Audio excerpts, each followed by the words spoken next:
નમસ્કાર મિત્રો, સ્વાગત છે તમારું આપણી ચેનલમાં ફરી એકવાર. તો મોસ્ટ આઈમ્પી પ્રશ્નોને જોવાના છે. ઓકે, શરૂઆત કરી દઈએ. 1 ટન બરાબર કેટલા થાય? તો 1 ટન બરાબર 1000 kg થાય. ઓકે, 1 ટન બરાબર 1000 kg થાય. પ્રશ્ન નંબર 2. હવે ફેબ્રિલ સીઝર માટે બેસ્ટ પ્રોફિલેક્સિસ કઈ છે? બરાબર, તો ફિનોબાર્બિટોન. ફેબ્રુઆરી સીઝર માટે બેસ્ટ પ્રોફિલેક્સિસ કઈ છે? તો કે ફિનોબાર્બિટોન છે. હવે પ્રશ્ન નંબર 3 જોઈએ. ચાઇલ્ડ લેબર એક્ટ ક્યારે અમલમાં આવ્યો? તો ચાઇલ્ડ લેબર એક્ટ છે એ 1986માં અમલમાં આવ્યો. ઓકે, હવે 1987માં એડ્સનો જે પ્રોગ્રામ છે એ આવ્યો હતો. ઓકે, સોરી મિત્રો. તો આપણે વાત કરીએ હવે કઠોર કિલ્લીનું આયુષ્ય કેટલા વર્ષનું છે? ઓકે, કઠોર કિલ્લીનું જે આયુષ્ય છે એ 5 વર્ષનું છે. બરાબર.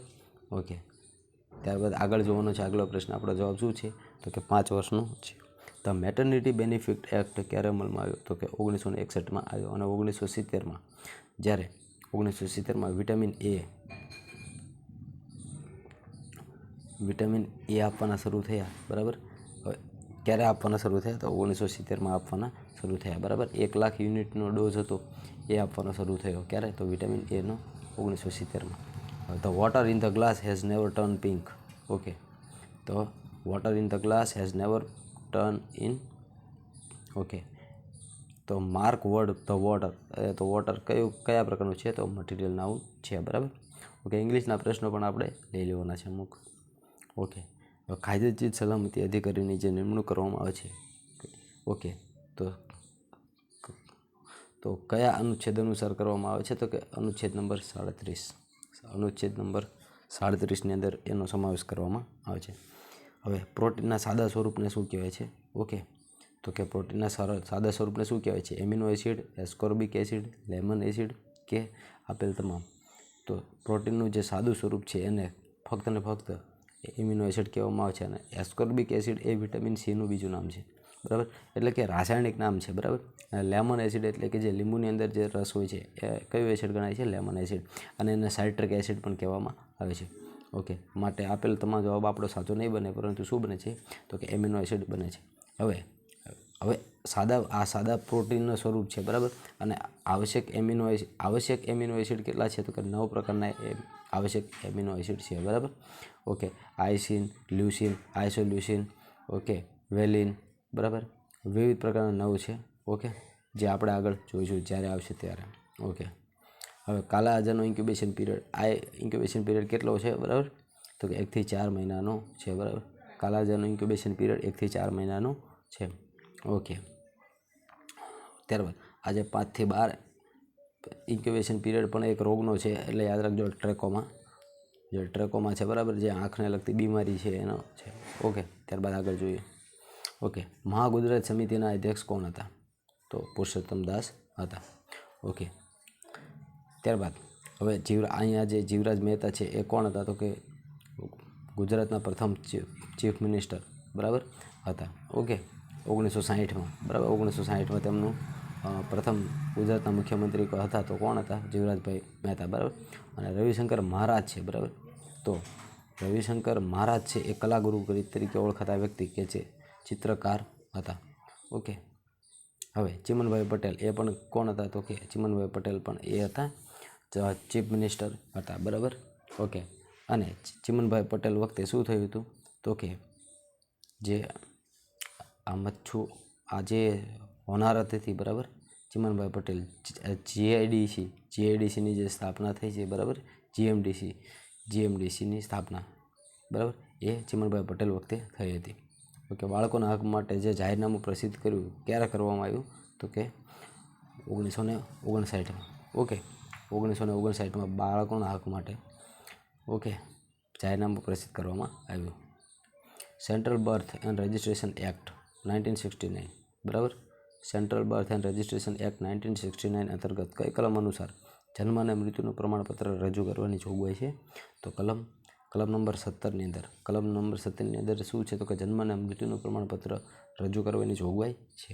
ઓકે, અને જો 7(2) અંદર તમને પૂછે, બરાબર, તો 7(2) અને 7(2) અંદર શું હતું, તો કલમ 7(2) પ્લસ અને એની સાથે કલમ 8(9) ને જે લગ્નની નોંધણી છે એની રજિસ્ટરની ભૂમિકાને નિભાવવા માટેનો છે. આ વસ્તુ ખાસ યાદ રાખવાનું છે. અને એની અંદર જો તમને એમ પૂછે કે કલમ નંબર 21, તો કલમ નંબર 21માં શું છે, તો કે મૃત્યુનું રજિસ્ટ્રીકરણ માટે તમામ સત્તાઓ આપવામાં આવી છે, બરાબર.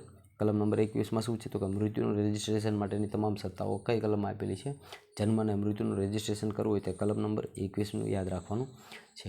અને જ્યારે એમ પૂછવામાં આવે કે કલમ નંબર 13, ઓકે, તો કે કલમ નંબર 13માં શું છે, તો કે વિલંબિત થયું હોય, બરાબર. વિલંબિત એટલે કે ક્યારેક વાર લાગી ગયો રજિસ્ટ્રેશનમાં, તો વિલંબિત સમયે જે પૂર્ણ મુદત માટે રજિસ્ટ્રેશન કરવામાં આવે તે માટે કઈ કલમ છે, તો કે કલમ નંબર 13 છે. ઓકે, કલમ નંબર 13 ફરીવાર એક વખત રિવિઝન કરી દઈએ. કલમ નંબર 13 વિલંબિત માટે છે. કલમ નંબર 21 જન્મ અને મૃત્યુના રજિસ્ટ્રેશન માટે છે. કલમ નંબર 7(2)ની સાથે આપણે શું સંલગ્ન કર્યું હતું, તો કે 7(2)ની સાથે 8(9) અંતર્ગત શું કરવામાં આવે છે, તો કે 8(9) કલમ નંબર 7 અને 8ની અંદર આધીન જે પણ ઘટનાઓ છે એ રજિસ્ટર કરવાની હોય છે, બરાબર. તો કોને કરવાની છે, તો કે રજિસ્ટ્રારે કરવાની હોય છે. અને કલમ નંબર 17ની અંદર શું છે, તો કે કલમ નંબર 17ની અંદર શું છે, તો કે જન્મ અને મૃત્યુનું પ્રમાણપત્ર રજૂ કરવાની જોગવાઈ છે. ઓકે, જે આપણો પ્રશ્ન છે. ચલો હવે CBD એટલે કે સેન્ટ્રલ બર્થ, બરાબર, central birth death registration 1969. Okay, central birth and death registration 1969 એટલે કે જન્મ મરણનો કાયદો 1969 કલમ 7(s), બરાબર. કલમ 7(s) અનુસાર કોની નિમણૂક કરવાની વાત છે, બરાબર. તો અહીંયા ખાસ ધ્યાન રાખવાનું છે. તો કલમ નંબર 7(s) છે એ અધિકારી, ઉપલી અધિકારી, રજિસ્ટ્રારની નિમણૂક એટલે કે આપેલ તમામનો સમાવેશ કરવાનો છે, બરાબર. 7(s)ની મુજબ શું છે, તો કે અધિકારીનો સમાવેશ થશે, ઉપલા અધિકારીનો સમાવેશ થશે, રજિસ્ટ્રારોની સમાવેશ થશે અને આપેલ તમામનો સમાવેશ થશે. ઓકે, આટલા શું જવાબ બને છે, આપેલ તમામ જવાબ બને છે. તો કઈ કલમ અનુચ્છેદ, તો તે યાદ રાખવાનું છે કલમ 7(a) અનુસાર અને central birth and death registration 1969 એટલે કે જન્મ મરણનો કાયદો 1969. ઓકે, હવે મિનરલ ક્ષારોના કેટલા પ્રકાર છે, બરાબર, મોસ્ટ એમપી પ્રશ્ન છે. તો મિનરલ ક્ષારોના મુખ્ય 3 પ્રકારો છે. ઓકે, ભારતમાં સૌપ્રથમ HIV અને એઇડ્સ માટેનું બિલ ક્યારે આવ્યું છે, ઓકે, તો ભારતમાં સૌપ્રથમ HIV એઇડ્સ માટેનું જો અહીંયા બિલની વાત કરવામાં આવી છે, બરાબર, કાયદો નથી પૂછ્યો, તો 2017માં બિલ આવ્યું હતું અને એને માટેનો પ્રોગ્રામ છે એ એને માટે પ્રોગ્રામ ક્યારે આવ્યો હતો, તો કે 1987માં આવ્યો હતો, બરાબર. નેશનલ એઇડ્સ કંટ્રોલ પ્રોગ્રામ હતો. ઓકે, ત્યારબાદ હવે જોઈએ હવે એમ્પ્લોયમેન્ટ સ્ટેટ ઇન્સ્યોરન્સ ઈસન એક્ટ ક્યારે આવ્યો, તો 1948માં આવ્યો છે, બરાબર. ઓકે, ત્યારબાદ સુધાર અધિનિયમ ક્યારે આવ્યો, સુધાર અધિનિયમ છે એ 1999માં આવ્યો છે, બરાબર, એટલે કે 1919માં સુધાર અધિનિયમ આવ્યો છે, બરાબર. એટલે ક્યારે ઘડાયો છે એમ પૂછે તો પણ બંને જવાબ આપણો સેમ જ રહેશે. હવે ત્યારબાદ આગલો પ્રશ્ન જોઈએ, ટામેટામાં કયું વિટામિન જોવા મળે, બરાબર. ટામેટામાં વિટામિન C જોવા મળે. ઓકે, ડી વિટામિન ક્યાં જોવા મળે, તો કે સૂર્યનો જે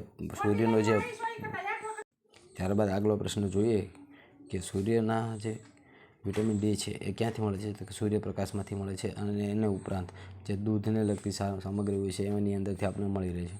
હવે ત્યારબાદ જોઈએ વિટામિન એના જે સ્ત્રોતની વાત કરીએ, બરાબર, તો કે જે ગાજર હોય છે, બરાબર, લીલા પાંદડાવાળા શાકભાજી હોય છે, બરાબર, એની અંદર અને પાકેલા ફળો હોય છે એની અંદર શું મળે છે, તો કે પાકા પીળા ફળો હોય છે એની અંદર આપણે વિટામિન મળી જાય છે. પણ અહીંયા આપણો જવાબ શું યાદ રાખવાનો છે, તો કે ટામેટામાં વિટામિન કયું મળે છે, વિટામિન C જોવા મળે છે, બરાબર. ઓકે, હવે સૂર્યનો સૌથી મોટો ગ્રહ કયો છે, સૂર્યમંડળનો છે, અહીંયા એક કરેક્શન છે, બરાબર. તો સૂર્યમંડળનો સૌથી મોટો ગ્રહ પૂછે તો કયો છે, ગુરુ છે, બરાબર. સૌથી તેજસ્વી પૂછે તો શુક્ર છે. ઓકે, લાલ રંગનો ગ્રહ પૂછે તો મંગળ છે, બરાબર. ઓકે, અને હવે અત્યારે જે નવું અપડેટ થઈ છે એ પ્રમાણે સૌથી એમ કહેવાય કે સૌથી વધુ ઉપગ્રહ ધરાવતો ગ્રહ પૂછે તો કયો છે, તો શનિ ગ્રહ છે. ઓકે, અહીંયા અપડેટ છે 2024ની. હવે વાત કરીએ કયા રૂપમાં ચહેરો ચાંદા જેવો થઈ જાય છે, બરાબર. ઓકે, તો અહીંયા યાદ રાખવાનું છે ચાંદા જેવો ચહેરો પૂછે, બરાબર.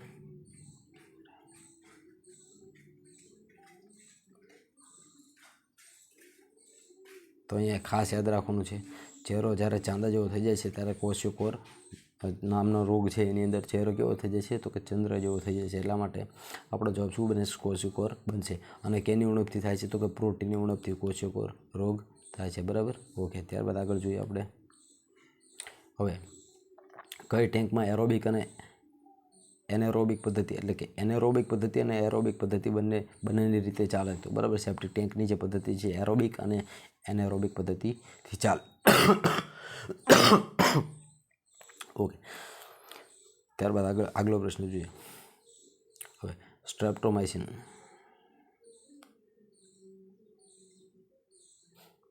એક મિનિટ,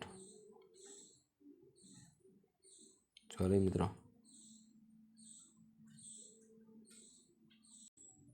ઓકે તો મિત્રો આગલો પ્રશ્ન જોઈએ. સ્ટ્રેપ્ટોમાઇસિન ઇન્જેક્શન કયા રૂટ પર આપવામાં આવે છે? બરાબર, હવે સ્ટ્રેપ્ટોમાઇસિન ઇન્જેક્શન છે એ ખાસ કરીને યાદ રાખો. તો મિત્રો જે સ્ટ્રેપ્ટોમાઇસિન છે એ ઇન્ટ્રામસ્ક્યુલર આપવામાં આવે છે, એટલે ઇન્ટ્રાડર્મલ નહીં આવે, ઇન્ટ્રાવિનસ નહીં આવે, સબક્યુટેનસ નહીં આવે. તો અહીંયા આપણો જવાબ બનશે એક પણ નહીં, કારણ કે જવાબ સાચો શું આવશે તો કે ઇન્ટ્રામસ્ક્યુલર આવશે. હવે વાત કરી દઈએ આપણે એના થોડુંક ડિટેલમાં જઈએ તો ઇન્ટ્રામસ્ક્યુલર છે બરાબર, એ સ્ટ્રેપ્ટોમાઇસિન આપવામાં આવે. તો ઇન્ટ્રાડર્મલ કઈ રેસી આપવામાં આવે છે? યાદ રાખજો, બીસીજીની રેસી. બરાબર, ઓકે, બીસીજીને. અને સબક્યુટેનસ કઈ આપવામાં આવે છે તો કે ઓરી છે. બરાબર, ઓરીની રસી છે. મમ્સ, મિઝલ્સ, રૂબેલા છે એની આ જે રસીઓ કેમ આપવામાં આવે છે તો કે સબક્યુટેનસમાં આપવામાં આવે છે. હવે કમેન્ટ બોક્સમાં તમે ઇન્ટ્રાવિનસમાં કઈ રસી આપવામાં આવે છે એ જરૂર મને જણાવજો. બરાબર, ઓકે. અને મિત્રો ખાસ એક વાત તમને જણાવવાની સાથે સાથે કે જે ઇન્ટ્રાડર્મલ છે એ બીસીજીને આપણે આપી છે. બરાબર, ઓકે. તો એની સાથે બીજી કઈ રસી છે જેને આપણે ઇન્ટ્રાડર્મલ આપી શકીએ છીએ? બરાબર, તો એ પણ તમે કમેન્ટ બોક્સમાં મને જરૂર જણાવો. ઓકે, હવે આગળ વધીએ. હવે સ્ત્રી ઉત્કર્ષ માટેની સંસ્થા જ્યોતિસંઘની સ્થાપના કોણે કરી છે? મૃદુલા સારાભાઈએ કરેલી છે. બરાબર, ઓકે. અને હવે પોલિયો, શીતળા અને પટુટીસનો ઇન્ક્યુબેશન પીરિયડ કેટલો છે તો કે 7 થી 14 દિવસનો છે, 7 થી 14 મહિનાનો નથી. અથવા મેન્ટલ હેલ્થ કેર એક્ટ ક્યારે આવ્યો? બરાબર, તો કે જે મેન્ટલ હેલ્થ કેર છે એ 2017માં આવ્યો છે. ઓકે, આ ખાસ યાદ રાખવાનું છે. ઓકે, ડેન્ગ્યુ રોગ છે એનો ઇન્ક્યુબેશન પીરિયડ કેટલો છે? બરાબર, તો ડેન્ગ્યુનો જે ઇન્ક્યુબેશન પીરિયડ છે એનો 3 થી 10 દિવસનો ઇન્ક્યુબેશન પીરિયડ છે. ઓકે, અને આ 45 થી 180નો ઇન્ક્યુબેશન પીરિયડ એ કયા રોગનો છે તો બરાબર, હિપેટાઇટિસનો છે. આ વસ્તુ ખાસ યાદ રાખવાની છે. તો ટીમ વોન ધ મેચ. જો અત્યારે મેં તમને આગળ એક ટોપિક સમજાવી દીધો છે, કદાચ તમને જો આ યાદ રહી ગયું હોય તો તમને ખબર હોવી પડે. તો ટીમની અંદર કેટલા 1 થી વધારે માણસો હોય તો કે હા. તો જ્યારે 1 થી વધારે માણસો હોય ત્યારે મેં તમને શું કીધું હતું? તે હંમેશા શું યાદ રાખવાનું છે તો કલેક્ટિવ નાઉન યાદ રાખવાનું છે. અને મટીરિયલ નાઉનમાં આપણે પ્રભાવી જે કોઈ પણ હોય એને આપણે યાદ રાખવાનું. કોમન નાઉનમાં દાખલા તરીકે બોય, ગર્લ, પણ કોણ છે એ ક્લેરિફાય ન હોય ત્યારે આપણે કોમન નાઉન યુઝ કરીશું. અને પ્રોપર નાઉન કે જ્યારે ક્લેરિફાઈ કરી દીધું હોય કે દાખલા તરીકે રમેશ, સુરેશ કે કોઈ પણ નામ હોય. બરાબર, તો એ સમયે આપણે શું યાદ રાખવાનું છે તો પ્રોપર નાઉન યાદ રાખવાનું છે. ત્યારબાદ આગળ જોઈએ. ખાદ્ય ચીજના નીચા ધોરણ માટે કઈ કલમ છે? બરાબર, તો અહીંયા ફક્ત આપણો જવાબ જ છે 51. બરાબર,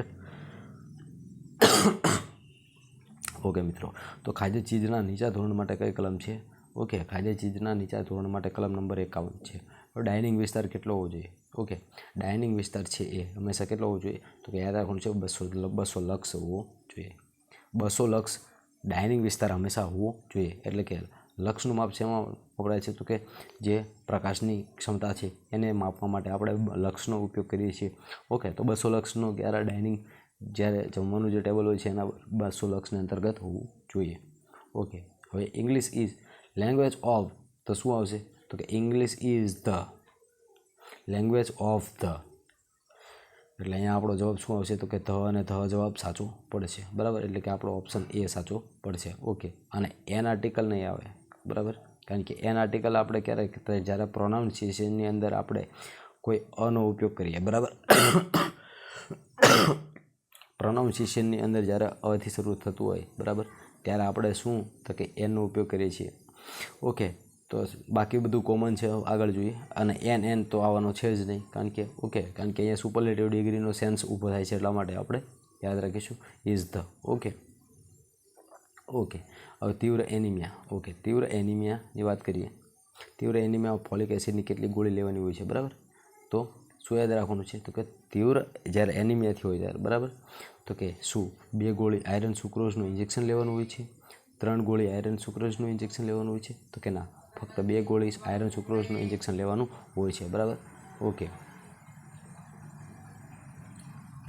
ત્યારબાદ આગલો પ્રશ્ન જોઈએ. પગના હાડકાં વળી જાય છે તેને શું કહેવામાં આવે છે? જ્યારે પગના હાડકાં વળી જાય છે તો તેને શું બ્રેક લેગ કહેવાય, લેગ આઉટ કહેવાય, લેગ ડાઉન કહેવાય કે બો લેગ કહેવાય?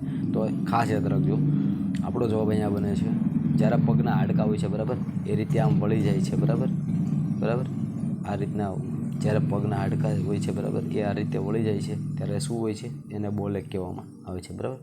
ઓકે, લેગ બ્રેક કહેવામાં આવતું નથી. ઓકે, લીચપીટ ખાડો. લીચપીટ ખાડો કેટલા વર્ષ ચાલે છે, બરાબર? તો કે લીચપીટ જે શૌચાલય છે એને આવું ખાસ તમારે યાદ રાખવાનું છે. ઓકે, તો મિત્રો લીચપીટ જે ખાડો છે, જે ખાડાનું પૂછવામાં આવે ત્યારે 2 વર્ષ ચાલે છે, પરંતુ મિત્રો યાદ રાખજો જ્યારે રૂપાંતરણ પૂછવામાં આવે, ઓકે, તો રૂપાંતરણ છે એ ક્યારે કરવું, ખાસ યાદ રાખજો 3 વર્ષ આવશે જવાબ આપણો.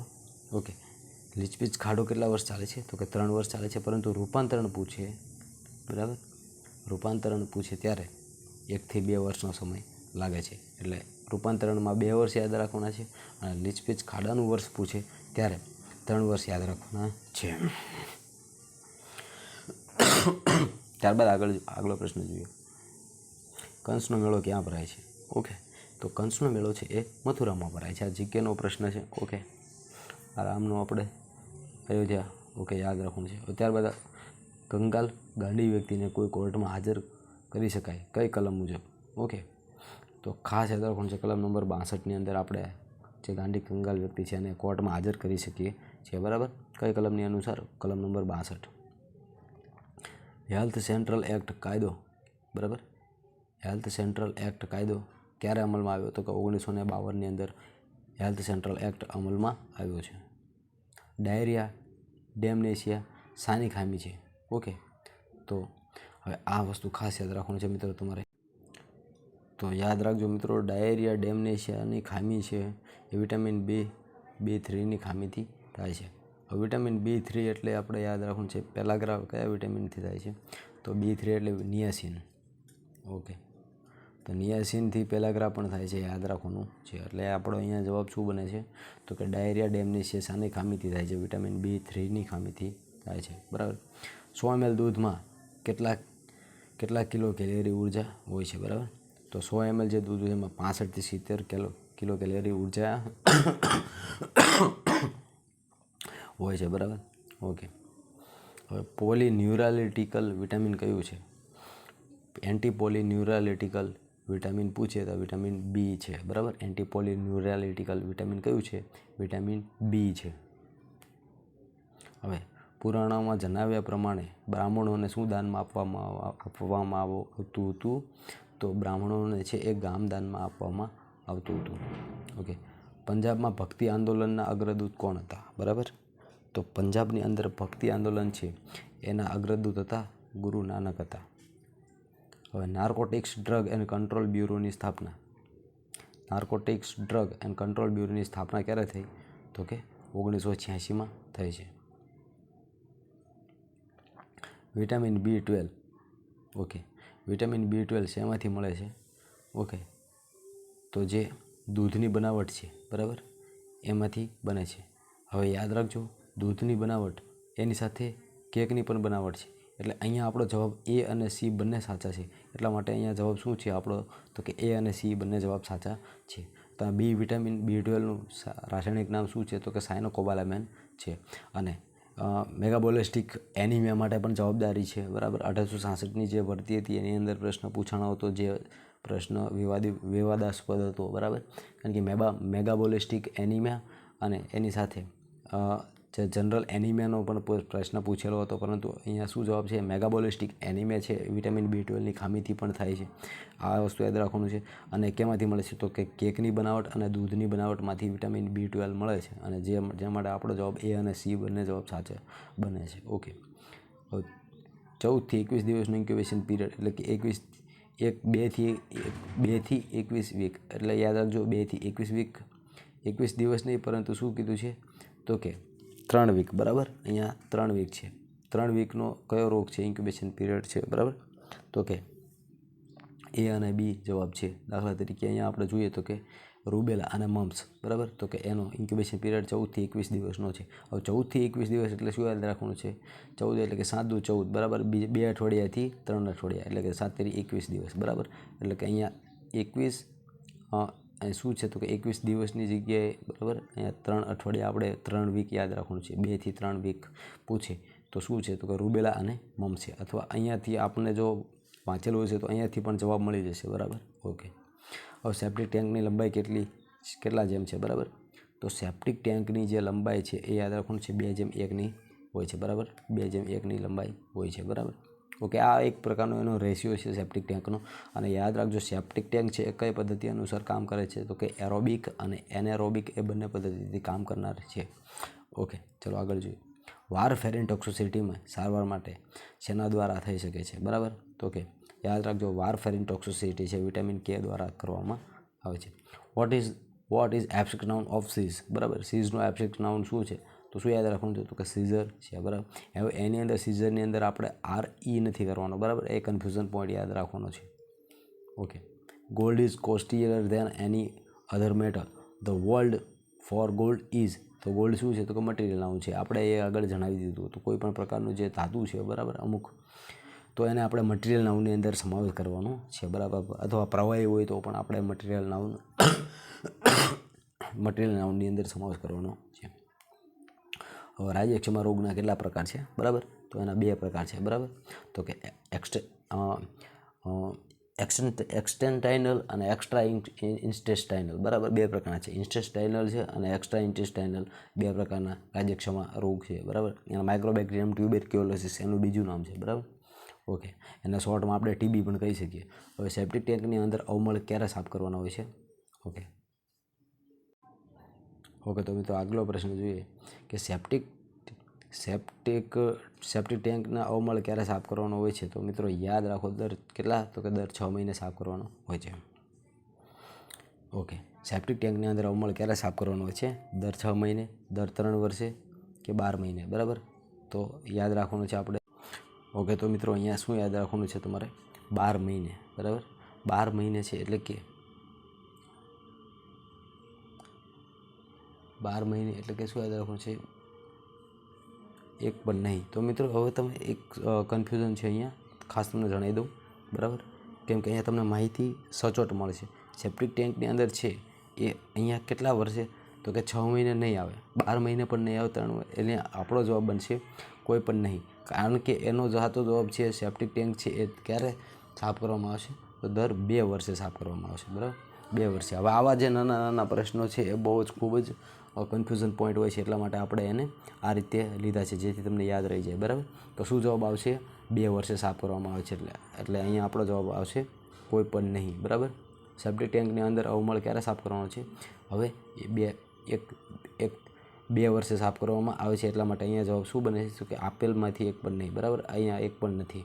હવે સેપ્ટિક ટેન્ક વિશે તમને જણાવી દઉં કે સેપ્ટિક ટેન્કની જો લંબાઈ પૂછે, બરાબર, લંબાઈ પહોળાઈ પૂછે તો એ કયા પ્રમાણમાં હોય છે? 2:1ના પ્રમાણમાં લંબાઈ અને પહોળાઈ હોય છે.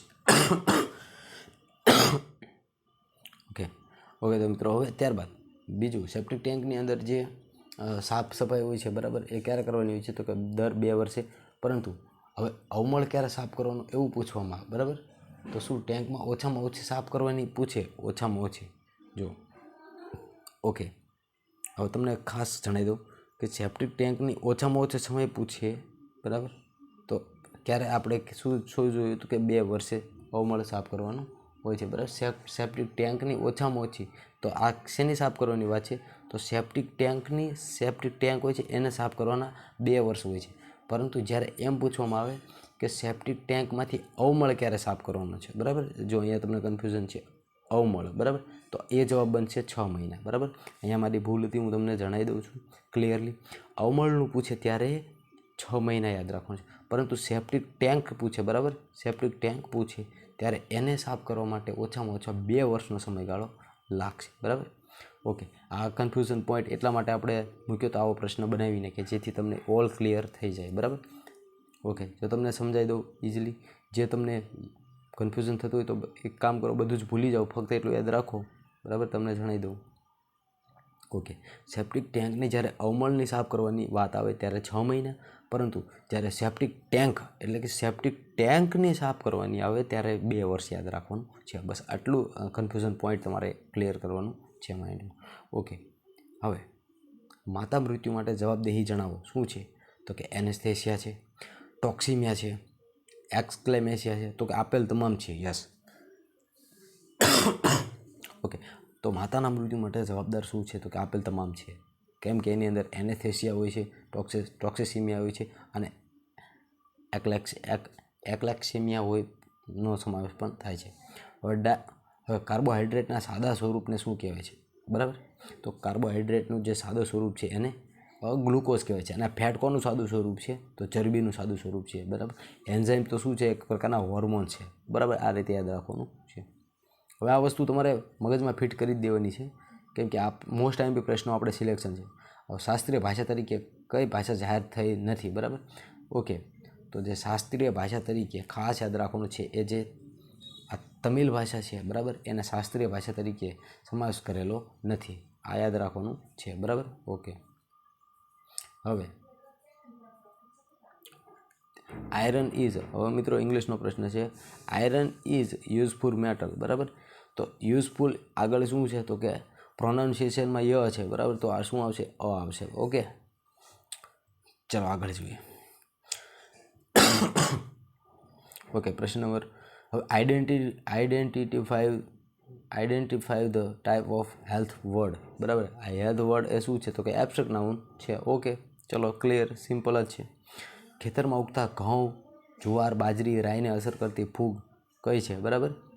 તો કે અર્ગોટિઝમથી શું થાય, ખેતરમાં ઉગતા ઘઉં, જુવાર, બાજરીના કારણે અસર કરતી ફૂગ કઈ છે, તો કે અર્ગોટિઝમથી કયો રોગ થાય છે, બરાબર. કયો રોગ થાય છે, તો કે અર્ગોટિઝમ થાય છે, બરાબર. અર્ગોટિઝમના કારણે શું થાય, તો કે ગેંગ્રીન પણ થવાની શક્યતા છે. ઓકે, ત્યાંથી આગળ જોઈએ. હવે તભી નથી, અહીંયા શું છે, તો કે boys playing with identify word the baby. Okay, તો અહીંયા શું છે, ધ બોય, બરાબર. તો શું છે, ઓકે, ધ બોય એટલે શું યાદ રાખવાનું છે, the baby. Okay, the baby અહીંયા શું છે, તો કે અહીંયા છે the baby is playing with boys identify the word the boy. Okay, તો ધ બેબી છે એ કયો શબ્દ છે, તો બેબી છે એ કોમન નાઉન છે, કારણ કે એ બેબી ગર્લ પણ હોઈ શકે, બોય પણ હોઈ શકે. એ ક્લિયરિફાઈ નથી, એટલા માટે શું છે, તો કે કોમન નાઉન છે. સોરી, કલેક્ટિવ મેં સિલેક્ટ કર્યું છે, પણ અહીંયા શું છે, કોમન નાઉન છે, બરાબર. અને કલેક્ટિવ નાઉનમાં મેં તમને જણાવી દીધું કે આર્મી છે, બરાબર. કોઈ પણ ગ્રુપ ઓફ પર્સન હોય ત્યારે શું કલેક્ટિવ નાઉન આવશે. અને મટીરિયલ નાઉનમાં આપણે જોયું કે ગોલ્ડ છે, કોઈ પણ મટીરિયલ છે ત્યારે શું આવશે, તો કે મટીરિયલ નાઉન આવશે. ઓકે, પ્રોપર નાઉનમાં તો આપણને ખબર છે કે પ્રોપર નાઉનની અંદર હંમેશા જ્યારે કોઈ એવી વાત કરવામાં આવે કે કોઈ ચોક્કસ વ્યક્તિનું નામ હોય, રમેશભાઈ, સુરેશભાઈ, કોઈ પણ વ્યક્તિનું નામ હોય ત્યારે એને આપણે પ્રોપર નાઉનમાં જવાબ આપણો રાખીશું. ઓકે, હવે પ્રશ્ન આગળ જોઈએ. પેપનો પ્રથમ ડોઝ કેટલા સમયમાં લેવો જોઈએ, તો પેપનો પ્રથમ ડોઝ છે એ 2 કલાકની અંદર લેવો જોઈએ, બરાબર. એટલે પેપનો ડોઝ લેવાથી શું ખબર પડે કે જો કોઈ શંકાસ્પદ કેસ હોય તો તેને આપણે ડાયગ્નોસિસ માટે એને આગળ લઈ જઈ શકીએ છીએ. એટલે પેપનો પ્રથમ ડોઝ 2 કલાકની અંદર લેવો ખૂબ જરૂરી છે. ઓકે, અને પેપનો ડોઝ મોસ્ટ ઓફ કોણ લે છે, કે જે પેરામેડિકલ સ્ટાફના જે વ્યક્તિઓ છે એને પેપનો તુરંત ડોઝ શંકાસ્પદ કેસની અંદર લેવાનો હોય છે, 2 કલાકની અંદર લેવાનો હોય છે, બરાબર. ચાલો આગળ જોઈએ.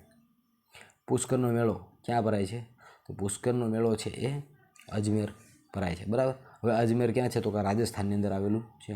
ઓકે, ચલો આગળ જઈએ. હવે નવજાત બાળકને ચેપથી બચાવવા ઓછામાં ઓછા કેટલા વ્યક્તિનો સંપર્ક થવો જોઈએ? ઓકે, થવા દેવો જોઈએ, બરાબર. ઓછામાં ઓછી એક વ્યક્તિનો સંપર્ક થાય તો બહુ છે, બરાબર. એટલે ઓછામાં ઓછી કે બાળકને ચેપ ન લાગે એટલા માટે ઓછામાં ઓછી કેટલો વ્યક્તિનો સંપર્ક હોવો જરૂરી છે, બરાબર. તો ઓછામાં ઓછી એક વ્યક્તિનો સંપર્ક હોય તો પણ ચાલે. Okay, the translate of human organ act okay ક્યારે આવ્યો? તો કે 1994ની અંદર, બરાબર. 1994ની અંદર શું છે? તો કે the translate of human organ એક્ટનો સમાવેશ કરવામાં આવ્યો છે. આગળ જોઈએ. હવે ક્વોરન્ટાઇન એક્ટ ક્યારે અમલમાં આવ્યો છે?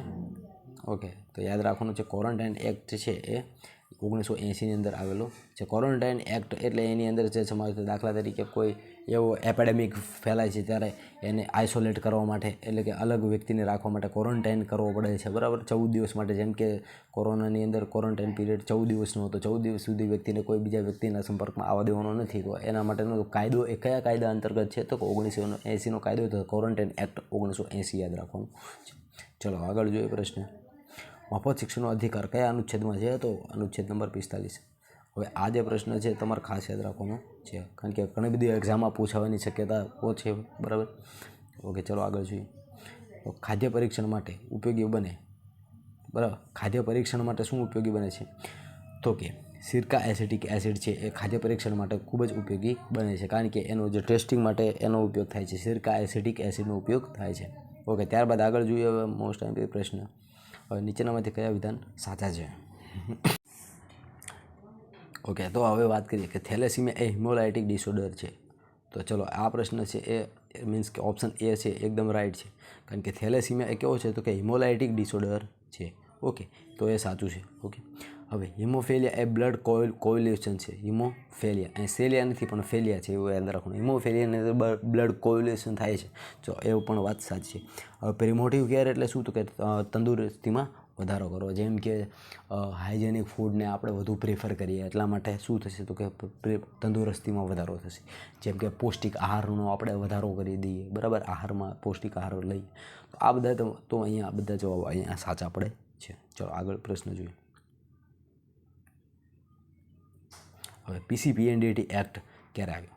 તો પીસીપીએનડીટી એક્ટ ઓકે હવે 1994ની અંદર પીસીપીએનડીટી એક્ટ આવ્યો. હવે પીસીપીએનડીટી એક્ટ એ શું છે? તો કે પ્રી કન્ઝપ્શન, બરાબર. પ્રી કન્ઝપ્શન એક્ટ છે, બરાબર. એ પ્રી કન્ઝપ્શન એક્ટની અંદર PNDT okay pre conception pre neonatal diagnostic test, બરાબર. એનું ફૂલ ફોર્મ છે, જે 1994ની અંદર આવ્યો, કે જે ગર્ભ પરીક્ષણ કરે છે, બરાબર. તો એના માટે પ્રતિબંધ માટે જે કાયદો બનાવવામાં આવ્યો હતો એને શું કહેવામાં આવે છે? તો કે પીસીપીએનડીટી એક્ટ 1994. ઓકે, ત્યારબાદ આગળ જોઈએ. ચાલુક્ય વંશની સ્થાપના કોણે કરી? હવે તો મિત્રો યાદ રાખજો, હવે એની હિસ્ટ્રીનો પ્રશ્ન છે. તો કે જયસિંહે કરી. જયસિંહ એટલે કોણ? તો કે સિદ્ધરાજ જયસિંહના પિતા. હવે સિદ્ધરાજ જયસિંહના પિતા એટલે કોણ? તો કે જયસિંહ. જેને શું કર્યું? તો કે ચાલુક્ય વંશની સ્થાપના કરી. હવે ચાલુક્ય વંશ એટલે કયો? તો યાદ રાખજો, ચાલુક્ય વંશ એ જ સોલંકી વંશ. ઓકે, ચાલુક્ય વંશ પૂછે તો પણ એ જયસિંહ આવશે, અને સોલંકી વંશ પૂછે તો પણ શું આવશે? તો કે જયસિંહ. હવે સોલંકી વંશ પછી કયો વંશ આવે છે? જો એવી રીતે પ્રશ્ન પૂછે તો વાઘેલા વંશ આવશે. હવે આ રીતે હિસ્ટ્રીમાં તમે જેમ આગળ તમે જોઈશું, બરાબર. હવે એનો અંતિમ શાસક પૂછે તો સામંતસિંહ ચાવડા. હવે એની પછી પ્રથમ રાજા કયો આવે છે? બરાબર, તો વાઘેલા વંશ છે, બરાબર. ચાવડા વંશ છે. આ રીતે એ સિક્વન્સમાં આપણે યાદ રાખવાનું છે, ગમે ત્યારે સિક્વન્સ પણ પૂછી શકે છે. હવે જોઈએ identify one type of number of parliament. Okay, તો કે પાર્લામેન્ટ છે, બરાબર. ઓકે, હવે identify type of noun member of parliament. હવે પાર્લામેન્ટની અંદર જે મેમ્બર હોય છે એ કેવા હોય છે? તો કે ગ્રુપમાં હોય છે, બરાબર. એટલે એની અંદર આપણે કલેક્ટિવ નાઉનનો સમાવેશ કરી શકાય. નીચેનામાંથી કયું વિધાન ખોટું સ્વાઇન ફ્લૂના સંદર્ભમાં છે? બરાબર. તો કે ભૂંડનું માંસ ખાવાથી થાય છે, હવાથી ફેલાય છે, માણસથી માણસ દ્વારા ફેલાય છે, વાયરસજન્ય રોગ છે. તો ભૂંડનું માંસ ખાવાથી તો હવે સ્વાઇન ફ્લૂ છે એ ભૂંડનું માંસ ખાવાથી થાય છે, આ વાત સાચી છે. હવાથી હવા ફેલાય છે સ્વાઇન ફ્લૂ, તો કે યસ હવાથી હવા, પણ માણસથી માણસ દ્વારા ફેલાતો નથી. અને વાયરસ દ્વારા થતો રોગ છે, તો કે યસ વાયરસ દ્વારા થતો રોગ છે. એટલે અહીંયા આપણો જવાબ કયો સાચો બને છે, તો કે માણસથી માણસ દ્વારા ફેલાતો નથી. બરાબર, આ જવાબ આપણો ખાસ યાદ રાખવાનો છે. હવે તો વેક્સિન એક્ટ ક્યારે આવ્યો? બરાબર, ઓકે, તો વેક્સિનેશન એક્ટ છે 1980માં આવ્યો છે. ઓકે, વેક્સિનેશન એક્ટ ક્યારે આવ્યો છે? 1980માં આવ્યો છે. યલો ફીવરનો ઇન્ક્યુબેશન પીરિયડ કયો છે? બરાબર, ઓકે, પિત્તજ્વર પણ કહી શકાય, યલો ફીવર પણ કહી શકાય. એનો ઇન્ક્યુબેશન પીરિયડ પૂછે ત્યારે હંમેશા યાદ રાખવાનું છે. ઓકે, 2 થી 6 દિવસનો છે. બરાબર, ઓકે. વિટામિન સીનું રાસાયણિક નામ શું છે? જે આપણે આગળ આવી ગયું, જો તમને કદાચ યાદ હોય તો આપણે આગળ પણ આવી ગયું છે. એસ્કોર્બિક એસિડ વિટામિન સીનું. એ વિટામિન સીનું શું છે? તો કે રાસાયણિક નામ છે એસ્કોર્બિક એસિડ. ઓકે, આ ફોર્મિક એસિડ એ કેમાં જોવા મળે છે? તો જે ફોર્મિક એસિડ જે કીડી હોય છે, મધમાખીનો જે ડંખ હોય છે, એની અંદર શું જોવા મળે છે? તો કે મધમાખીની અંદર મેલેટોનિન નામનો એસિડ હોય છે, અને ફોર્મિક એસિડ એ કીડીના ડંખમાં હોય છે. બરાબર, આ રીતે બધા અલગ અલગ. ટાર્ટરિક એસિડ પૂછે તો એ આંબલીની અંદર હોય છે ટાર્ટરિક એસિડ, અને એસ્કોર્બિક એસિડ એ ટમાટાની અંદર હોય છે. બરાબર, એટલે કે આવું બધું યાદ રાખી લેવાનું છે. ચલો આગળ જોઈએ. વિશ્વ હિપેટાઇટિસ, અહીંયા હિપેટાઇટિસ સમજવું. વિશ્વ હિપેટાઇટિસ દિવસ ક્યારે આવે છે? આ પ્રશ્ન ઘણી વખત પૂછાઈ ગયો. તો 28 જુલાઈની અંદર શું આવેલું છે? તો કે વિશ્વ હિપેટાઇટિસ દિવસ 28 જુલાઈના રોજ ઉજવવામાં આવે છે. બરાબર, ઓકે. વર્લ્ડ હિપેટાઇટિસ ડે ક્યારે? તો કે 28 જુલાઈના રોજ. અહીંયા ફાલતુ આપણે ઓપ્શન મૂક્યા નથી ખોટો ટાઈમ બગાડવા માટે. ઓકે, હવે ટેપ વોર્મ્સનો ઇન્ક્યુબેશન પીરિયડ કેટલો છે? બરાબર, હવે ટેપ વોર્મ્સનો આવો મોસ્ટ આઈમ્પી પ્રશ્ન છે. ઓકે, કારણ કે 2 થી 4 મહિનાનો ઇન્ક્યુબેશન પીરિયડ કોણ છે? તો ટેપ વોર્મ્સનો છે. ત્યારબાદ આગળ જોઈએ મિત્રો, 2 થી 4 મહિનાનો છે. ભારતમાં સૌથી વધુ આયાત શેની થાય છે? તો ભારતમાં સૌથી વધુ જો આયાત થતી હોય તો ખનિજ તેલની થાય છે. ઓકે, હવે ત્યારબાદ આગલો પ્રશ્ન જોઈએ. તમાકુ વેચાણ કરનાર માલિક અથવા દુકાનદારે 60 બાય 30 સેન્ટીમીટર સાઇઝમાં શું દર્શાવવાનું રહેશે? તો 18 વર્ષ નીચેની વ્યક્તિને તમાકુ વેચાણ ગુનો બને છે તે દર્શાવવાનું હોય છે. ઓકે, અસાધ્ય ગાંઠના ઈલાજ માટે કયો નિષ્ક્રિય વાયુ ઉપયોગી છે? ઓકે, તો રેડોન છે. કયો? રેડોન. કારણ કે અસાધ્ય ગાંઠ એટલે તમે કેન્સરની કોઈ ગાંઠ હોય એના જે સોલ્યુશન માટે કયો નિષ્ક્રિય વાયુનો ઉપયોગ થાય છે? તો રેડોન. વિટામિન એ ક્યાં સંગ્રહ થાય છે? તો વિટામિન એ છે એનો સંગ્રહ ક્યાં થાય છે?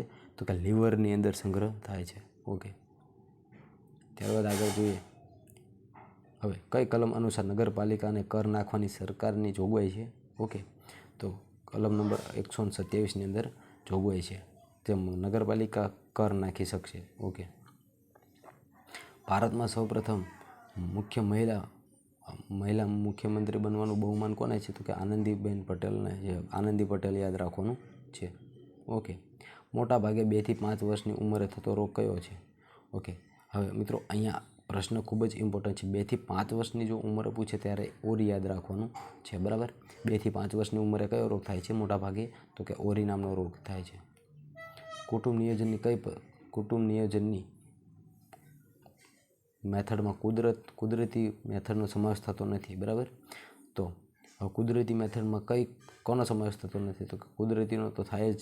ઓકે, હોર્મોનલનો પણ થાય, એટલે મેકેનિકલનો સમાવેશ થતો નથી. Okay, find abstract noun of regent, તો શું આવશે? તો કે રેજન્સી આવશે. ઓકે, એબ્સ્ટ્રેક્ટ નાઉન એટલે ભાવવાચક બનાવવું છે. રેજન્ટનું શું બનાવવાનું છે? તો કે રેજન્સી બનાવવાનું છે.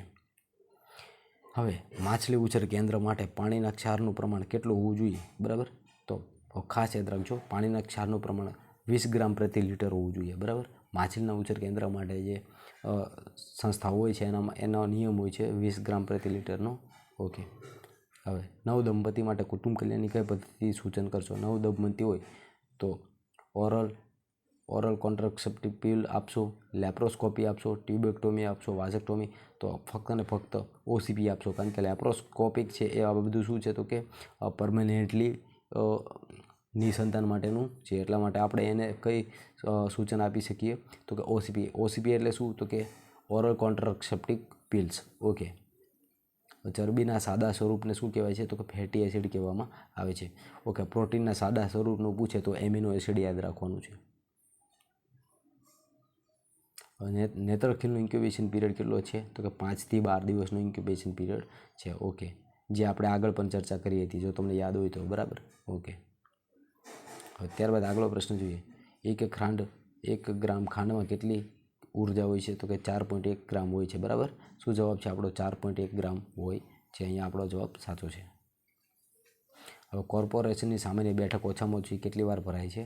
ઓકે, તો કોર્પોરેશનની સામાન્ય બેઠક છે ઓછામાં ઓછી 1 વાર ભરાય છે. ઓછામાં ઓછી કેટલી? અહીંયા જો મિનિમમ કીધું છે. મિનિમમ એટલે ઓછામાં ઓછી કેટલી? તો કે 1 વાર ભરાય છે. બરાબર. હવે ઇબોલા વાયરસનો ઇન્ક્યુબેશન પીરિયડ કેટલો છે? ઓકે, તો ઇબોલા વાયરસનો ઇન્ક્યુબેશન પીરિયડ છે 2 થી 21 દિવસનો છે. ઓકે, અને 45 થી 180 છે હેપેટાઇટિસનો ઇન્ક્યુબેશન પીરિયડ છે. ન્યુમોનિયા કઈ ઉંમરના બાળકોમાં વધુ જોવા મળે છે? ઓકે, તો 2 થી 5 વર્ષની 2 થી 5 વર્ષના જે બાળકો હોય છે એની અંદર સૌથી વધુ ન્યુમોનિયાનું પ્રમાણ જોવા મળે છે. સમાજશાસ્ત્રના પિતા કોને કહેવામાં આવે છે? ઓકે, તો સમાજશાસ્ત્રના પિતા છે ઓગસ્ટ કોમટને કહેવામાં આવે છે. ઓકે, જીકેનો પ્રશ્ન છે. ગંગાના મુખ ત્રિકોણ પ્રદેશનું નામ શું છે? તો કે સુંદરવન ડેલ્ટા છે. બરાબર. ઓકે, અને જે સુંદરવન છે એ ક્યાં આવ્યું છે? તો કે પશ્ચિમ બંગાળની અંદર આવેલું છે. ઓકે, ચાલો, જીકેનો પ્રશ્ન સામાન્ય છે. ગાલપચોળિયાનો ઇન્ક્યુબેશન પીરિયડ કેટલો છે? ઓકે, તો ગાલપચોળિયાનો ઇન્ક્યુબેશન પીરિયડ છે એ 14 થી 21 દિવસનો 14 થી 21 દિવસનો છે. અઠવાડિયા નથી. બરાબર. આ કન્ફ્યુઝન થાય નહીં એટલે ખાસ ધ્યાન રાખજો. હવે કાઉન્સિલર કે કોઈ અધિકારી કે કૃત્યો શુદ્ધ બુદ્ધિથી કરેલા હોય અને તેની રક્ષાની જોગવાઈ છે કઈ કલમમાં? તો કે 1900. તો મિત્રો, આ પ્રશ્નની અંદર કાઉન્સિલર કે કોઈ અધિકારી શુદ્ધ બુદ્ધિ કરેલી હોય અને રક્ષાની જોગવાઈ કરી હોય. હા, ઓકે, તો એનો જવાબ શું છે? તો કે 486. જવાબ કલમ નંબર 486 મુજબ શું થશે? તો કે કૃત્ય શુદ્ધ બુદ્ધિથી કરેલા હોય છે અને રક્ષાની જોગવાઈ પણ હોય છે 486 મુજબ. Okay, complete. હવે જોઈએ પ્રશ્ન નંબર 96. નીચેના જોડકા જોડો. અયોગ્ય આચરણ 24. તો આ એ સાચું છે. ઓકે, શું કીધું છે? યોગ્ય જોડકા. ખાદ્ય ચીજનું નીચા ધોરણ કલમ નંબર 51. આ પણ સાચું છે. લેબલ લગાડવા 23. તો આ પણ સાચું છે. એટલે કે જવાબ તમામ પણ સાચા છે. હવે નીચેનામાંથી ડાયાબિટીસ કોને કહેવાય છે? તો કે ગ્લુકોઝ ઘટે છે? તો કે ના, ગ્લુકોઝ છે એનું પ્રમાણ વધી જાય છે. ગ્લુકોઝ ઘટે છે, ગ્લુકોઝનું પ્રમાણ વધી જાય છે. તો શું છે અહીંયા? એ અને બી. તો મિત્રો યાદ રાખજો, ગ્લુકોઝનું પ્રમાણ શું થાય છે? ગ્લુકોઝનું પ્રમાણ શરીરમાં વધી જાય છે, પરંતુ ઇન્સ્યુલિનનું પ્રમાણ ઘટે છે. આ બેને કન્ફ્યુઝન થવું જોઈએ નહીં. ઓકે, ઇન્સ્યુલિનનું પ્રમાણ જ્યારે ઘટે ત્યારે શરીરમાં શું થાય? ગ્લુકોઝનું પ્રમાણ વધે, અને આ પ્રક્રિયાને ડાયાબિટીસ કહેવામાં આવે છે. ઓકે, અને ડાયાબિટીસ અને ડાયાલિસિસ બંને અલગ છે. ડાયાલિસિસ એ કિડનીને લગતી બીમારી છે અને ડાયાલિસિસ એક પ્રકારની પ્રોસેસને પણ કહેવામાં આવે છે. જે જ્યારે નેફ્રોનને ક્લીન કરવામાં આવે છે, કિડનીને ક્લીન કરવામાં આવે છે, ત્યારે એની ઉપર જે પ્રોસેસ થાય છે, જ્યારે કિડનીમાં કોઈ સ્ટોન આવી જાય છે, બરાબર, જેને આપણે ગુજરાતી ભાષામાં એને પથરી કહીએ છીએ, ત્યારે ડાયાલિસિસ કરવામાં આવે છે. અને ડાયાબિટીસ એ અલગ, એ મધુપ્રમેહનો રોગ છે. ચલો આગળ જોઈએ. હેપેટાઇટિસ બીનો ઇન્ક્યુબેશન પીરિયડ કેટલો છે? તો કે 45 થી 180 દિવસનો ઇન્ક્યુબેશન પીરિયડ છે. ઓકે, કોટપા એક્ટ 2003 સિગરેટ અને તમાકુ અન્ય બનાવટોની જાહેરાત આપવા પર પ્રતિબંધ છે. તો કઈ કલમ? તો કલમ નંબર 5 ઉપર પ્રતિબંધ છે. જીપીએમસી એક્ટની કઈ કલમ અનુસાર આ જે કચરો ભેગો કરવામાં આવે છે તે તમામ કચરો કોર્પોરેશનની અનામત છે? તો કઈ કલમ અનુસાર? તો કે કલમ નંબર 291 મુજબ છે. હવે ઉંદરનું મંદિર એ કયું પ્રખ્યાત મંદિર છે? તો કરણી માતાનું મંદિર છે એ ઉંદરો માટેનું પ્રખ્યાત મંદિર છે, જે રાજસ્થાનની અંદર આવેલું છે. મહેસાણા જિલ્લાના કયા સ્થળે પ્રાગ ઐતિહાસિક કાળના અવશેષો મળ્યા છે? તો લાંઘણા જવાબ આવે છે. ન્યુમોનિયાની અસર સૌથી વધુ કયા વર્ષના બાળકોમાં જોવા મળે છે? તો કે 1 થી 2 વર્ષથી નાના કહી શકાય, અને 1 થી 2 વર્ષના તો પણ જવાબ સાચો બને છે. બરાબર, એટલે કોઈ કન્ફ્યુઝન રાખવાનું નથી. કોટપા એક્ટ ક્યારે આવ્યો? 2003માં. ઓકે, સૌથી લાંબો પટ્ટી કૃમિ કયો છે? તો કે fish tapeworm. Okay, only આપણો એક જ જવાબ જ છે, ફિશ ટેપ વર્મ એ સૌથી લાંબો શું છે? તો કે પટ્ટી કૃમિ છે સૌથી લાંબો. Prevention of food adulteration act 1954 સારા પરિણામ ન મળતા 2011માં નીચેનો કાયદો અમલી બનાવ્યો, બરાબર. તો food standard and safety act 2006. Okay, તો અહીંયા શું જવાબ બને છે? Food standard and safety act 2006.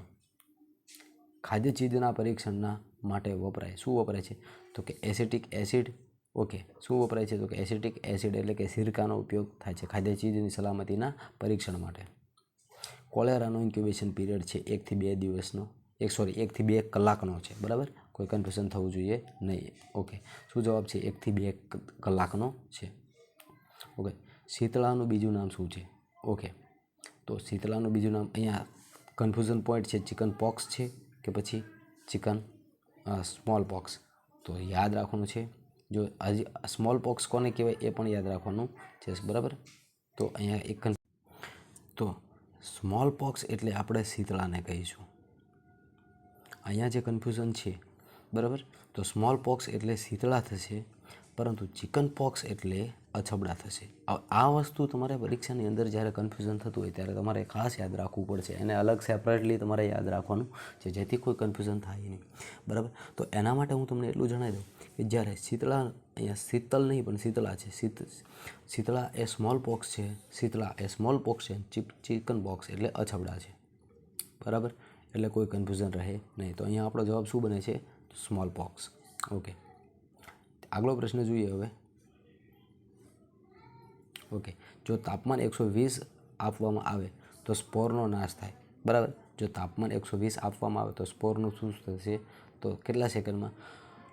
તાપમાન જ્યારે 120 કરવામાં આવે ત્યારે સ્પોરનો નાશ છે એ 3 સેકન્ડની અંદર થાય. એટલે સ્પોરનો ઓકે, સોરી મિત્રો. ઓકે, તો 120 સેલ્સિયસની જ્યારે તાપમાન આપવામાં આવે છે ત્યારે સ્પોર એ છે 3 સેકન્ડની અંદર મૃત્યુ પામે છે. Find out the abstract noun of steel, બરાબર.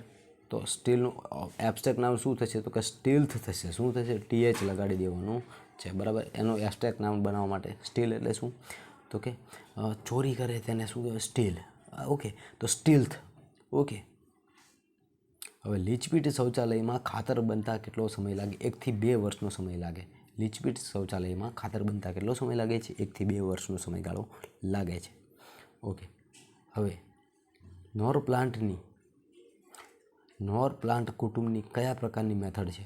બરાબર. તો નોર પ્લાન્ટ છે એ હોર્મોનલ મેથડ છે. નોર પ્લાન્ટ એ કઈ મેથડ છે? તો કે હોર્મોનલ મેથડ છે. ટીટેનસનો ઇન્ક્યુબેશન પીરિયડ 6 થી 10 દિવસનો છે. ટીટેનસનો ઇન્ક્યુબેશન પીરિયડ કેટલા દિવસનો છે? 6 થી 10 દિવસનો છે. માંડલિક કાવ્યની રચના કોણે કરી? તો માંડલિક કાવ્યની રચના છે એ, તો અહીંયા માંડલિક કાવ્ય જ્યારે પૂછે, બરાબર, તો તમારે કન્ફ્યુઝન કોઈ રાખવાનું છે નહીં, કારણ કે એની અંદર માંડલિક કાવ્યની અંદર ફક્ત તમારે યાદ રાખવાનું છે ગંગાધર યાદ રાખવાનું છે. કલહણ મોટો કન્ફ્યુઝન પોઈન્ટ આપને લાગે પણ એ જવાબ બનતો નથી. શું જવાબ છે? તો માંડલિક મહાકાવ્યની રચના કોણે કરી છે? કવિ ગંગાધરે કરેલી છે. આંખના બહારના ભાગને શું કહેવામાં આવે છે? તો પારદર્શક પટેલ કહેવામાં આવે છે. પારદર્શક પટેલની, બરાબર. ઓકે, ત્યારબાદ આગલો પ્રશ્ન જોઈએ. ઇન્ડિયન મેન્ટલ ઇનસ્ટેબિલિટી એક્ટમાં પ્રથમ સુધાર ક્યારે આવ્યો? ઓકે, તો ઇન્ડિયન એબિલિટી એક્ટમાં પ્રથમ સુધાર એ છે 1917ની અંદર આવેલો હતો. નાર્કોટિક્સ એન્ડ કંટ્રોલ બ્યુરોની સ્થાપના ક્યારે થઈ? તો 1986ની અંદર થઈ. નાર્કોટિક્સ એન્ડ કંટ્રોલ બ્યુરોની સ્થાપના 1986ની અંદર થઈ, પરંતુ એનું જે સમિતિ પૂછે તો 1985 યાદ રાખવાનું છે, જેથી કન્ફ્યુઝન કોઈ થાય નહીં. બાળકોમાં વસ્તીના કેટલા ટકા પ્રમાણ ધરાવે છે? ઓકે, તો બાળકો વસ્તીના 45% પ્રમાણ ધરાવે છે. ચામડીનો ચેપ ફેલાવવા માટે કયા બેક્ટેરિયા જવાબદાર છે? તો ચામડીનો જે રોગ ફેલાય તેના માટે સ્ટેફિલોકોકાઈ નામના બેક્ટેરિયા જવાબદાર છે. કયા મહિનામાં મેલેરિયા વધારે પ્રમાણમાં જોવા મળે છે? તો મિત્રો યાદ રાખજો, જૂનથી ઓક્ટોબરના સમયમાં મેલેરિયાનું પ્રમાણ સૌથી વધુ જોવા મળે છે, બરાબર. જોકે જૂનથી સપ્ટેમ્બર સુધી આપણે લઈ શકાય, બરાબર. જૂન, સપ્ટેમ્બર અને ઓક્ટોબર સુધી અહીંયા જે પ્રમાણ છે મેલેરિયાનું સૌથી વધુ જોવા મળે છે. એટલા માટે જે રિક્રુટમેન્ટ પડે છે એ પણ તમે જોજો, એની પહેલાં પાડવામાં આવે છે, MPHWની. હવે જોઈએ પ્રમાણ કેટલું હાઈ એમ્પિયોટિક ફ્લુઇડ હોય છે, બરાબર. તો એમ્પિયોટિક ફ્લુઇડનું પ્રમાણ કેટલું હોય છે? હવે એમ્પિયોટિક ફ્લુઇડ હોય છે એનું પ્રમાણ એ 500થી 1000 હોય છે, બરાબર. હવે એની કોઈ નિશ્ચિત માપ નથી, એટલે 700ની 10ની આપણે નજીકનો આંકડો પણ લઈ શકીએ, બરાબર. એટલે બંને જવાબ માન્ય રહી શકે, પરંતુ એક્યુરેટ આપણે જવાબ જો જોવા જઈએ તો એક્યુરેટ જવાબ બનશે 700થી 1000. ત્યારબાદ રોગના જંતુને શરીરમાં પેદા કરવાની શક્તિને શું કહેવામાં આવે છે? તો રોગના જે જંતુ છે ને શરીરમાં રોગ પેદા કરવાની જે શક્તિ છે એને વેરુલન્ટ કહેવામાં આવે છે, અને ઝેર પેદા કરવાની શક્તિને ટોક્સિસિટી કહેવામાં આવે છે. ઓકે. અને ઇનહેલેડ પોઈઝન એટલે કે જે શ્વાસોશ્વાસની અંદર ઇન્હેલેશનની દ્વારા જે શ્વાસની અંદર જે પોઈઝન એટલે કે એવો ઝેરી વાયુ, દાખલા તરીકે સાયનો ગેસ છે, બરાબર, ક્લોરીન ગેસ છે, એ ઝેરી વાયુ જ્યારે શરીરમાં દાખલ થાય તેને ઇનહેલેડ પોઈઝન કહેવામાં આવે છે. અને એડ્સ છે એ તો આપણે ખબર છે કે એક સેક્સ્યુઅલ ટ્રાન્સમિટેડ ડિસીઝ છે. ઓકે, ચલો એના વિશે કંઈ વધારે વાત નથી કરવી. હવે બીજાપુરનો ગોળ ગુંબદનો મેળો કોને બનાવ્યો છે? તો શાહજહાંએ બનાવેલો છે. હવે બધા પાકોમાં ગુજરાતમાં સૌથી વધારે પાક કયો થાય છે? તો કે બાજરી. Okay, clear. ત્યારબાદ કયો રોગ દર્દીને આયરન ઓછું લેવાની જરૂર હોય છે? બરાબર, તો કે જે થેલેસીમિયાનો દર્દી છે એને આયરન સૌથી વધુ લેવાનું હોય છે. હવે મેડિકલ કાઉન્સિલ ઓફ, હવે આગલો પ્રશ્ન જોઈએ. મેડિકલ કાઉન્સિલ ઓફ ઇન્ડિયા એક્ટની સ્થાપના ક્યારે થઈ? તો 1956ની અંદર થઈ. ત્યારબાદ જોઈએ મેડિકલ કાઉન્સિલ ઓફ ઇન્ડિયાની એક્ટની સ્થાપના ક્યારે થઈ? 1956માં થઈ. યક્ષમાં દંડાણુ રોગ કયા રોગ માટે થાય છે? તો ટીબી. યક્ષમાં દંડાણુ એટલે ટીબીના જે જીવાણુ હોય છે એનું નામ છે યક્ષમાં દંડાણુ. હવે રોકેટમાં પ્રવાહી બળતણ તરીકે શું વપરાય છે? ઓકે, તો પ્રવાહી હાઇડ્રોજન અને ઓક્સિજનનો ઉપયોગ થાય છે, બરાબર. ઓકે. લેપ્ટોસ્પાયરોસિસનો ઇન્ક્યુબેશન પીરિયડ કેટલો છે? બરાબર, તો 4થી 20 દિવસનો લેપ્ટોસ્પાયરોસિસનો ઇન્ક્યુબેશન પીરિયડ છે. ત્યારબાદ આગલો પ્રશ્ન જોઈએ. કમિશનરને સફાઈ રાખવાના સંદર્ભે સત્તા છે. ઇન્ફેક્શન પૂછપરછ કરવાની જે સત્તા જીપીએમસી એક્ટની કઈ કલમ મુજબ છે? તો યાદ રાખજો મિત્રો. ઓકે, તો મિત્રો હવે હું તમને ખાસ પ્રશ્ન નંબર જોઈએ. ઓકે, 134 પ્રશ્ન નંબર જોઈએ કે શરીર માટે અત્યંત આવશ્યક કુલ એમિનો એસિડ કેટલા છે? તો કે 10 છે, તો કે ના. 20 છે? ના. 30 છે? ના. એક પણ નહીં, કારણ કે 9 એમિનો એસિડ છે. એ કયા છે એને હું તમને લિસ્ટ જણાવી દઉં. તો મિત્રો ખાસ યાદ રાખવાનું છે આપણે. ઓકે, તો 9 એમિનો એસિડની જો વાત કરીએ તો પહેલું છે આપણું આઇસોલ્યુસિન છે. બીજું છે આપણું લ્યુસાઇન. ઓકે, ત્રીજું છે લાઇસિન. આ મિત્રો એમપીએચડબલ્યુ માટે મોસ્ટ આઈએમપી છે, બરાબર. ચોથું છે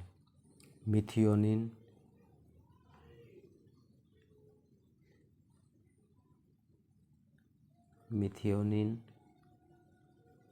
પાંચમું છે ફિનાઇલ એલેનાઇન.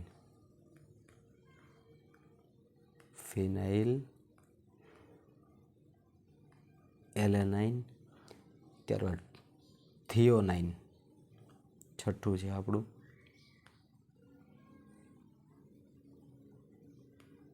થિયોનાઇન. સાતમું છે, ઓકે ક્લિયર કરી દઈએ. સાતમું છે ટ્રિપ્ટોફાન.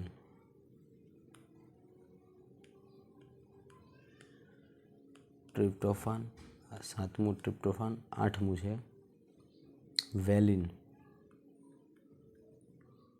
અને નવમું છે આપણું આવશ્યક એમિનો એસિડ હિસ્ટિડીન.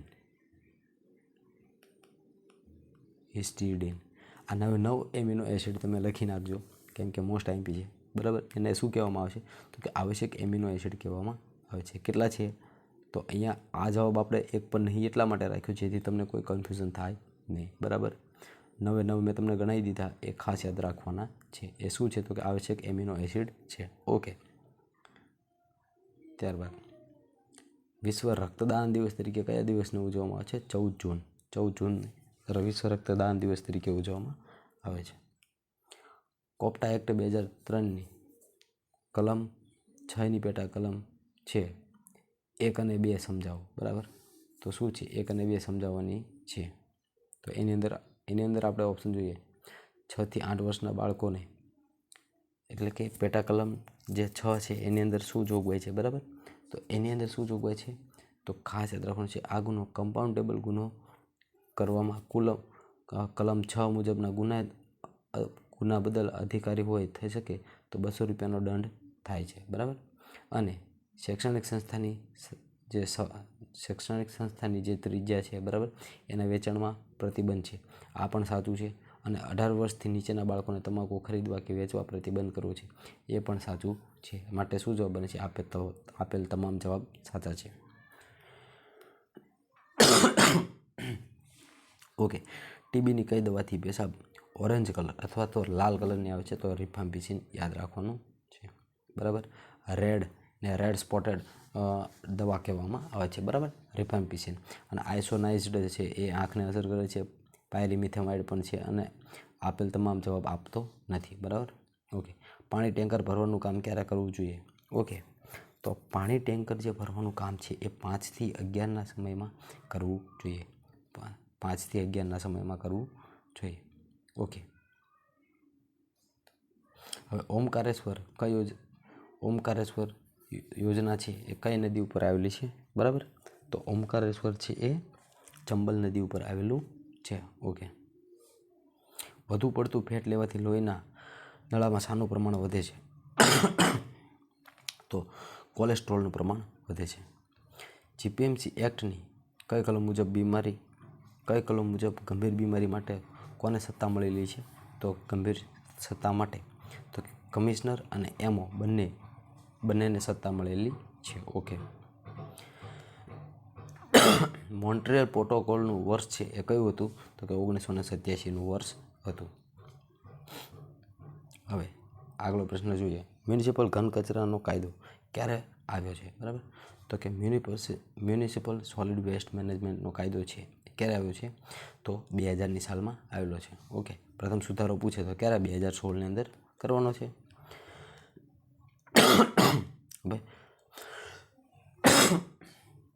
ઓકે. પોટેશિયમની સંજ્ઞા શું છે? તો કે. ઓકે. નોર્મલ પ્રશ્ન છે. વિટામિન સીની કયા રંગમાં જોવા મળે છે? વિટામિન સી છે એ કયા રંગમાં જોવા મળે છે? તો યાદ રાખવાનું છે એ વિટામિન સી એ સફેદ રંગમાં જોવા મળે છે. ઓકે. વિટામિન સી કયા રંગમાં જોવા મળે છે? તો સફેદ રંગમાં જોવા મળે છે. કોપ્ટા એક્ટ 2003 મુજબ સંસ્થાના માલિકે બોર્ડે કઈ વિગત દર્શાવવાની છે? તો 100 વારની ત્રિજ્યામાં વેચાણ પ્રતિબંધ છે અને 200 રૂપિયા દંડ બદલ તેના ભંગ બદલ 200 રૂપિયા દંડની જોગવાઈ છે. તો એ અને બી બંને જવાબ સાચા છે. ઓકે. તો કઈ કલમ મુજબ છે? તો કે કોપ્ટાની કલમ 2003 જે છે એના મુજબ છે. Okay. Protection of woman sexual harassment at work place કઈ કલમમાં છે, બરાબર. તો અહીંયા જવાબ આપણો બને છે 1920માં કઈ કલમ હતી? તો protection of woman from sexual harassment at work place 2020. Okay. Chhatrapati Shivaji મહારાજના ગુરુનું નામ શું હતું? તો ખાસ યાદ રાખજો રામદાસ હતું. શું હતું? રામદાસ હતું. ત્યારબાદ આગલો પ્રશ્ન જોઈએ. એન્ડેમિક એસાઇપ્સ એટલે કયો રોગ, બરાબર. તો કે એન્ડેમિક એસાઇપ્સ એટલે કયો રોગ? તો મિત્રો યાદ રાખજો અહીંયા મોસ્ટ આઈએમપી પ્રશ્ન છે આવડો. અહીંયા મિત્રો એક કરેક્શન છે, તમને જણાવી દઉં. અહીંયા એક કરેક્શન છે મિત્રો.